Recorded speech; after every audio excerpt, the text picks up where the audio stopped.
Ayan mga kaibigan, another client natin, si Sir Carl from Baguio City. Then 7K itong makina, stock up distributor. Ito yung gagawin natin, i-overhaul ko na lang yan. Ito yung kaibahan ng stock up dun sa hindi stock up. Yan, hindi mo mapihit yan, pakanan, pakaliwa, hindi. Pihit mo lang yan in the sense na mayroong play, yung play na lang yan. Pero yung mechanical advancing yan, hindi gagana. Yan, stock up nga kasi.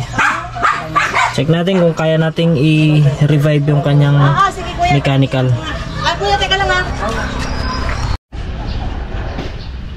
Ayan mga kapatid, in-overhaul ko siya. Nilinis na yan, natanggal na. Kakabit ko na lang. May video na ako nyan sa YouTube. Ayan yung mga ibang piyesa niya.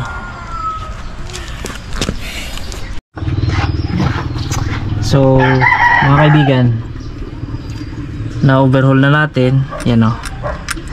Ang ganda po, ipitik na. Kakabit na lang natin.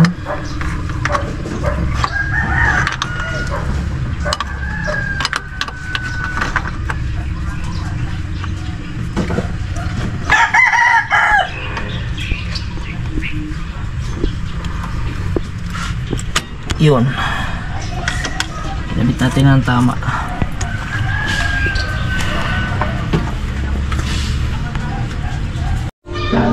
Ayan, nakabit na. Sige nga sir, pandal natin.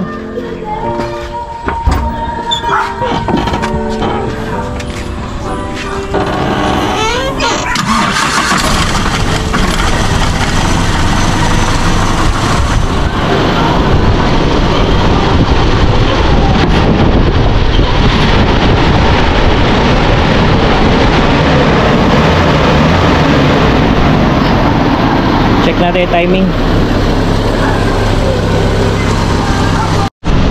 Ayan mga kapatid, nakapagtono na tayo. Distributor na ikabit ko na, pinandar na.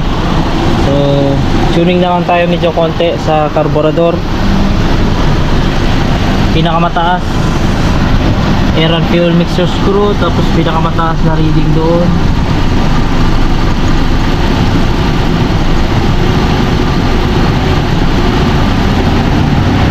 Yan.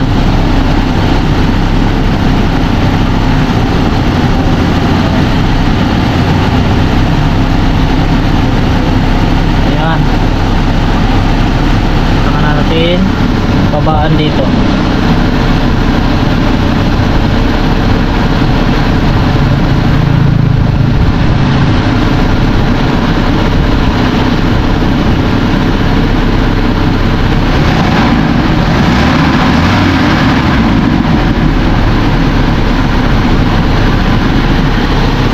Grabe yung langis na lagay nyo.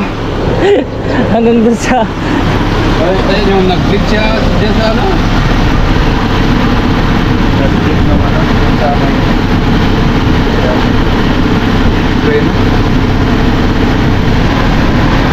taas.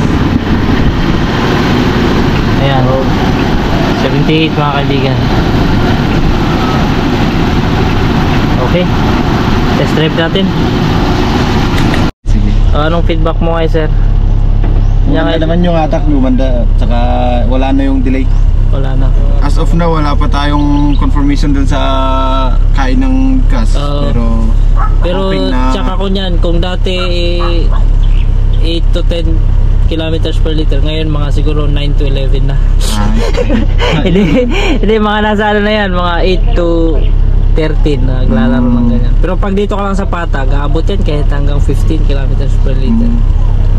Pero akyatan kasi doon mga ano, siguro matuwa ka na pag naka 10 to 11 kilometers per liter ka doon. Yes na ako doon sa 10 to 11.